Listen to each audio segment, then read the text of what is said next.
Watu wa Mungu, nachukua fursa hii kuwakaribisha kila mmoja mahali ambapo huko. Naamini ya kwamba Mungu ni wa rehema na ni Mungu wa rehema. Amekuwezesha, amekupa nafasi iliyo nzuri, nafasi iliyo njema ili tukaweze kukutana katika masaa yetu ya mchana wa leo. Na naamini ya kwamba mchana wa leo Mungu atakuwa ni mwenye kukuinua, Mungu atakuwa ni mwenye kukubariki, Mungu atakuwa ni mwenye kukuwezesha, mtoto wa Mungu.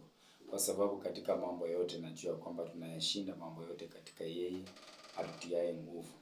Na Mungu anapokuwa ndani yetu, Mungu anatupa ushindi, Mungu anatupa neema, Mungu anatupa kibali ili tukaweze kushinda na tukaweze kufanyika baraka kwa ajili ya watu wengi. Hiyo ndio kitu ambacho ninaamini. Na katika hiyo Mungu kuwezesha kufanya baraka katikati ya watu wengi, ili sote lengo na kusudi na tamanio ni Mungu anataka ukaweze kushinda. Mungu anataka ukaweze kufanikiwa ili sote tukaweze kwenda mbali. Mara mingi unaweza shangaa mbona tunafanya kazi hii sana. Nimejitolea sana. Ni kwa sababu ninajua mwito ambao Mungu aliweka ndani yangu ni ku make sure tukufundisha neno, na katika neno hili ili Mungu akaweze kukufanya baraka na ukaweze kufanyika baraka kwa ajili ya vizazi. Naamini ya kwamba mwaka huu nilidecide ya kwamba I will be teach the word of God and I will stand firm to the word of God, so that to make sure ya kwamba each and everyone do know God and to understand God. Kwa sababu pasipo kumuelewa Mungu, Mungu anataka mtu wa kumuelewa. Mungu anatamani ukaweze kumuelewa, ili so that katika mafanikio yako Mungu anataka ajue umemuelewa kiwango gani, so that Mungu anaweza kukuinua katika kiwango gani. So kusudi langu na tamanio langu ni to make sure kwamba you know God na ukaweze kumwabudu. We worship him, we praise him, we love him, so that tutatetemeka mbele zake. We fear before the Lord. Kwa sababu kama si Mungu, wengine wetu hatungekuwa hapa tukisimulia mahali ambapo tumetoka na penye Mungu ametufikisha. Leo hii hakika tuna sababu ya kumwambia Mungu, wewe niyependeza. Tuna sababu ya kuinua mikono na kumwambia Mungu unastahili. Kwa sababu kama sio yeye, watu wa Mungu wengine hatungelikuwa. Ametupitisha mitego mingi, ametupitisha shida nyingi, lakini Mungu ametufanya wanawe. Mungu ametufanya kimbilio lake. Ndiposa hatuna haya tunaposimama kwa ajili ya kumwabudu Mungu. Hatuna haya kutumia karama nzito ili kumhakikishia kwamba tunamwabudu Mungu. Kwa sababu Mungu amefanya. Mungu anatupenda. Mungu anatujali. Mungu anatafuta mtu aliyevunjika. Mungu anatafuta mtu wa kupondeka ili Mungu akaweze kumheshimisha. Na huyo mtu ni wewe na mimi. The way tutakavomheshimu Mungu, tutakavyoenda mbele za Mungu katika unyenyekevu, tutafokaa ili so that katika kutafakari kwetu tunataka tukaweze kumuelewa Mungu, tukaweze kumfahamu Mungu, tukaweze kumheshia Mungu, kwa sababu yeye ni Alpha Omega, wa kwanza na wa mwisho, na hakuna Mungu mwingine kama yeye. Hakika matendo yake ni makuu, matendo yako ni ajabu. Na ndiposa usiku na mchana niko mahali hapa ku make sure kwamba wewe kila ambacho Mungu ameweka ndani yangu na ukaweze kukipata. Na naamini ya kwamba Mungu atakuwezesha. Tuamini, tuombe tunapoleta neno. Baba, katika jina la Yesu Kristo mtakatifu, mfalme wa amani, tunasema ni asante Baba, ni kwa sababu wewe ni mwema. Tunasema ni asante kwa sababu ya rehema zako. Tunasema ni asante kwa sababu ya fadhili zako. Tunasema ni asante kwa ajili ya ukuu wako Jehova. Baba, wanadamu wametuona the way wametuona, wametuchukulia katika viwango vyao, lakini wewe hautuoni katika hizo viwango. Mungu wa milele, wewe ni Mungu mkuu ambao unatuinua siku baada ya siku. Asante kwa ajili ya kibali, asante kwa ajili ya hii rehema. I humble before you Jehovah. Mungu, nimenyenyekea. Baba, I bow before you Jehovah. Baba wa milele, kwa sababu wewe ni mwaminifu. Mungu, ni kwa sababu wewe ni Masia. wote wanaonitazama kupitia katika hizi mitandao zote za kijamii. Mungu, nawaombea baraka, ninawaombea mema, nawaombea ufanisi ili wakujue wewe Mungu wa pekee. Weka hofu ndani yao, weka unyenyekevu ndani yao, wakutambue Mungu, kwa sababu hakuna Mungu mwingine aliye kama wewe. Sifa na utukufu sikurudie. Baba, ni kwa ni mwema. Nami mtumishi wako ni chombo tu ambacho umekiweka mbele yako. Baba, unakitumia tu kwa ajili ya kutoa neno lako. Nisije nikasema yaliyo yangu. Baba, nikanene yaliyo katika Baba mle maandiko yako, na yale ambayo umeiweka ndani yangu. Mungu, nikawe tu chombo, lakini Baba wewe ukawe ndio utakayonena, utakayezungumza. Utukufu, heshima sikurudie, ni kwa ni Jehova. Kwa Yesu Kristo tumeomba na hata kuamini. Amen. Mtu wa Mungu, nashukuru Mungu sana kwa sababu siku ya jana tumekuwa tunajifundisha about jinsi ya kutambua sauti, na tuliweza kuangalia kwamba duniani kuna sauti nyingi, kuna sauti mbalimbali, na hakuna sauti yoyote isiyo na maana. Hiyo ndio kitu ambacho neno lituambia, hakuna sauti yoyote isiyo na maana, which means katika ulimwengu kila sauti iko na maana, na kama kila sauti iko na maana, lazima ukawe makini so that ukaweze kuelewa ni sauti gani inayozungumza juu ya maisha yako, na inazungumza katika namna gani, inazungumza kupitia nini, ili so that katika ile sauti inamaanisha nini. Tulisoma katika andiko kitabu ilikuwa ya siku ya jana tukianza, ilikuwa 1 Corinthians chapter 14 verse 10. Andiko sema, yamkini siko sauti za namna nyingi duniani, wala hakuna moja isiyo na maana. Siko sauti nyingi duniani, lakini hakuna hata moja ambayo isiyo na maana. Sauti zote zinazozungumza zimebeba uzito wake, zimebeba udamana wake, na zimebeba maana yake. Sote tunakuta kwamba sauti zote ambazo zimeweza kunena, na hizi sauti tunakuta kwamba zinanena ndani ya mwanadamu ambaye ni wewe. Na kila sauti hujua kwamba kuna uzito wake ambao imebeba udamana, imebeba uhalisia. So kile kitu ambacho unahitaji kutambua ni sauti gani inayofanya kazi ndani yako sana. Unakuta kwamba sauti inayofanya kazi ndani yako sana ndio matokeo ulio nayo. Bwana Yesu asifiwe. Lakini naamini ya kwamba katika hizi sauti, wakati ambapo utakaposimama na ukaweze kuangalia, utakuta kwamba Mungu atakuwezesha. Ninapopitia kwa haraka ili tutambue kwamba sauti ya kwanza ambayo inanena katika maisha ya mwanadamu ni sauti ya Mungu, ambayo unakuta inampa utulivu, inampa amani, inampa ushindi. Tukagundua kwamba sauti ya pili ni sauti ya shetani, ambayo sauti ya shetani unakuta ya kwamba katika hii sauti ina masumbufu mingi, ina mahangaiko mengi. Tukagundua kwamba sauti ya tatu ni sauti ya watu ama marafiki. Sauti ya watu huwa imebeba uzito fulani, imebeba udamana. Unaweza sikiza watu na ukakuta ya kwamba tulisoma katika kitabu cha Samueli 15:24 andiko liliweza kutuambia vizuri ya kwamba naliokopa watu nikakairi sauti ya Bwana. Unakuta kwamba sauti ambayo ni za watu zina uwezo kutoka katika uwepo wa Mungu, zina uwezo wa kwamba sikakujenga mpaka ukakuta kwamba unaishi maisha ambayo haina utukufu, haina utakatifu.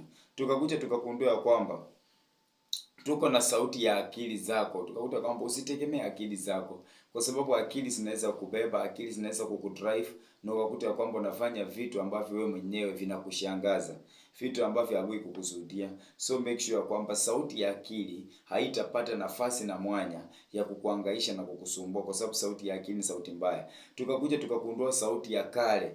Tukakuta kwamba sauti ya kale ni sauti ambayo ni mbaya sana, ya mizingi zilizowekwa kabla ya sisi, mizingi zilizoanzisha. Ndio unakuta kwamba sauti ya kale inataka ikaweze kuzungumza, sauti ya kale inataka ikaweze kukuyumbisha. So Mungu akakusaidie sana. Tukakuta kwamba sauti ya mwili pia, sauti ya mwili unakudrive, unakuta kwamba umefanya kitu na baada ya kuja kukaa chini unajiuliza, by the way, ni mimi niliyefanya ama ni mtu mwingine aliyefanya? Unakuta kwamba sauti za mwili ni sauti ambazo ni mbaya. Tukakuta sauti nyingine ni sauti ya mababu. Sauti ya mababu unakuta kwamba walitamka vitu na zikabaki katika familia, na bado zinaongea mpaka generation, zinaongea juu ya vizazi hadi vizazi. Na unakuta ya kwamba tulisoma katika Yeremia 35:6, unakuta ya kwamba andiko liliweza kuzungumzia Yonadabu babu yetu alitukataza tusijenge nyumba wala tusiwe nayo wala tusiwe na shamba ya mizabibu. Unakuta kwamba watu wameishi katika sauti za mababu. Ndio dadi swali unajaribu kuinuka, unajaribu kuinuliwa lakini hauinuki. Sasa ndio dadi swali lazima tukaweze kukataa sauti ya mababu. Na tulipokuwa tukisonga mbele tukakuta ya kwamba leo nilikuwa nataka nikaweze kusonga sauti ya nia yako. Nia iko na sauti, so that tunakuta ya kwamba nia zina kudrive.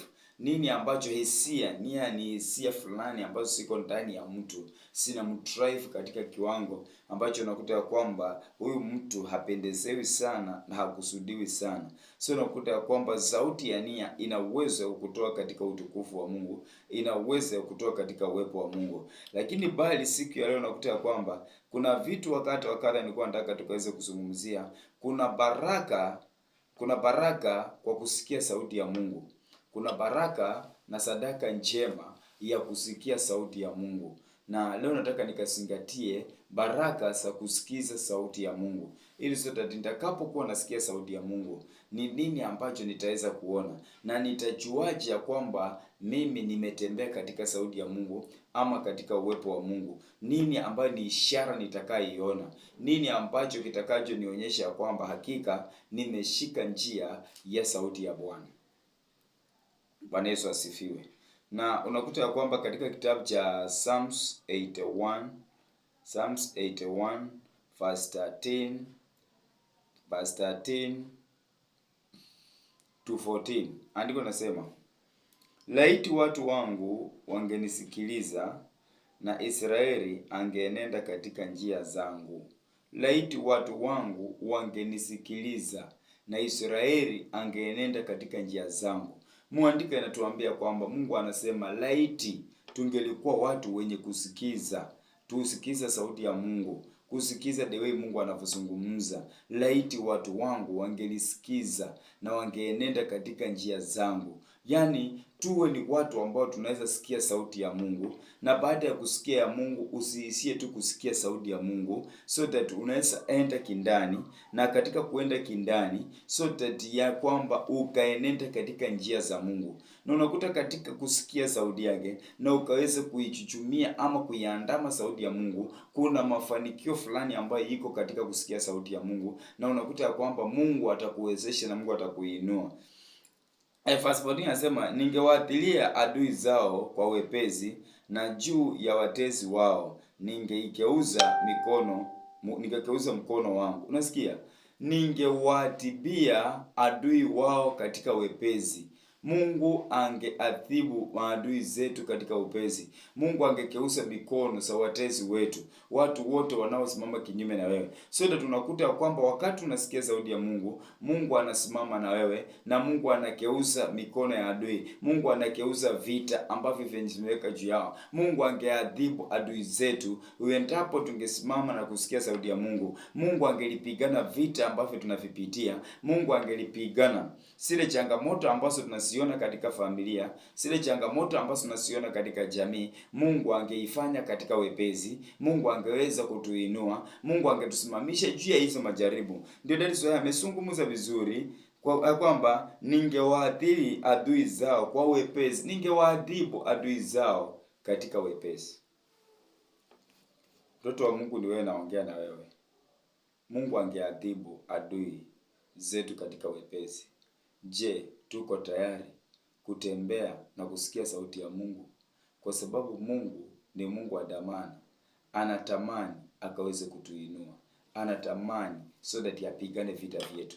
Anatamani akaweze kutusimamisha. Lakini sisi position ambayo tunajiposition ili so that Mungu akaweze kuchukua vita, ndipo unakuta ya kwamba position zetu zinakuwa position mbaya.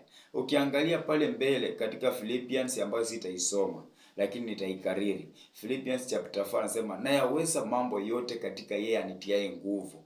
unakuta ya kwamba kuna mambo ambayo unang'ang'ana ukaweze kufanya, lakini unakuta hauwezi ukayafanya, lakini unayaweza yote katika yeye akutiaye nguvu, na ni Kristo Yesu ndiye aliye na uwezo wa kukutia nguvu ili ukaweze kushinda chochote ambacho unakipitia, chochote ambacho unaona katika kimekuwa mzigo katika maisha yako. Kristo Yesu ana uwezo ili so that kukuwezesha ukaweze kuyashinda, so that anakutia nguvu. Mtu wa Mungu, unakuta kwamba nikasoma andiko lingine kaniambia, ukishindwa siku za vita, nguvu zako ni chache. Unakuta kwamba kuna watu wengi tunashambuliwa na magonjwa, tunashambuliwa na hali ngumu, tunashambuliwa na mambo mbalimbali kwa sababu nguvu zetu ni chache. Tunatumai ya kwamba tutakuwa ndio kumtafuta Kristo, na baada ya kumtafuta Kristo akatutie nguvu ili tukaweze kushinda. Na kwa sababu Kristo ni mwenye nguvu na ako tayari kututia nguvu tukaweze kushinda, atatushindania katika jina la Yesu.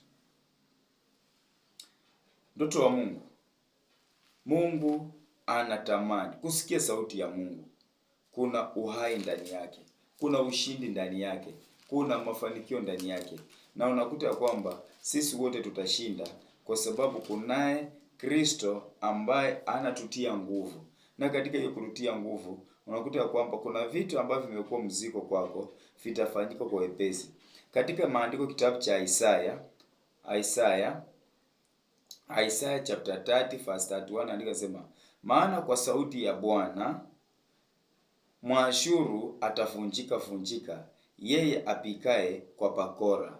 Kwa sauti ya Bwana Mwashuru atavunjika, yeye apikae kwa bakora. Kunaye anayepika katika bakora ya magonjwa, anayepika katika bakora ya umaskini, anayepika katika bakora ambazo unakuta kwamba tunapikwa mapigo ya umaskini, ya ufukara, ya ukosefu wa kazi, ukosefu wa ajira. Unakuta katika hizi vitu zote anasema Mwashuru atavunjika baada ya kusikia sauti ya Mungu. So that lazima ukawe mwenye kusikia sauti ya Mungu, ndiposa Mungu akaweze kukuwezesha, ndiposa Mungu akaweze kukuinua. Na katika Mungu kukuinua, Mungu atakusimamisha, Mungu atakujenga, Mungu atakuinua, kwa sababu wewe ni wa dhamana. Mungu wetu ni Mungu wa baraka, Mungu wetu ni Mungu wa rehema, na ni Mungu ambaye anataka kukuinua ili sote akaweze kukuwezesha. Lakini lazima ukatambue sauti ya Mungu ili sote katika sauti ya Mungu ivunje yule ambaye anataka kupigana na wewe.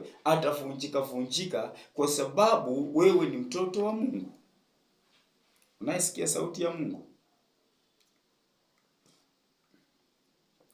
Nashukuru Mungu kwa ajili ya watoto wangu, ninawaona muko ndani, kama Sylvia Mora, God bless you. Naona Esther Ruben, God bless you. Sote tunakuta kwamba katika hii Mungu akaweze kuwapigania, na yeyote anayepigana na nyinyi Mungu akaweze kuvunja kila falme zake, Mungu akaweze kuwainua, Mungu akaweze kusimamisha juu ya falme, ili sote mkawe nyota, mkawe ni watu ambao ni wa muhimu sana. So that andiko limesema vizuri katika kitabu cha Isaya chapter 30 verse 31 inasema, maana kwa sauti ya Bwana Mwashuru atavunjika, yeye apikae kwa bakora. Kuna watu ambao wanatupika kwa bakora, kuna watu wanatuadhibu, lakini andiko linasema ya kwamba yeye atavunjika kwa sababu yeye anayepika katika bakora. Na ninaamini ya kwamba Mungu atakuwa ni mwenye kutuwezesha, Mungu atakuwa ni mwenye kutuinua, ili sote katika kuinuliwa kwa Mungu, Mungu akaweze kutusimamisha ili tukaweze kuwa imara. So that katika uimara wetu Mungu akaweze kutufanya vyombo. So unakuta ya kwamba na katika ile andiko, Mungu ukimtegemea Mungu anapigana na adui zako. Mungu anavunja adui zako, Mungu anakuinua, Mungu anakufanya ukawe chombo, Mungu anakufanya ili so that wewe ukaweze kusimamia familia, ukaweze kusimamia jamii, ukaweze kusimamia watu, kwa sababu Kristo anakusudia. Kristo anakusudia mambo yaliyo mema. Na katika ile mambo yaliyo mema, unakuta kwamba Kristo atakuwezesha, Kristo atakujenga, Kristo atakufanikisha, ili so that ukaweze kufanikiwa, ukaweze kuinuliwa, ukaweze kufanyika baraka kwa ajili ya watu wengine. Kuna watu ambao unakuta kwamba wanakutazamia, kuna watu wanakuhitaji wewe ili so that wakaweze kusimama, lakini unakuta kwamba wewe unatileisha baraka za watu wengine. Na Mungu wa baraka utakuta kwamba Mungu atatenda mambo mema, atatenda mambo makuu. Katika hiyo unakuta ya kwamba wakati ambapo umesikia sauti ya Mungu, Mungu anakufungulia milango. Mlango wako utakuwa ni mlango mwenye kufunguliwa, utakuwa ni mlango mwenye kuinuliwa, na katika ile milango yenye kuinuliwa na kufunguliwa, Mungu ataweza kupeleka mbali.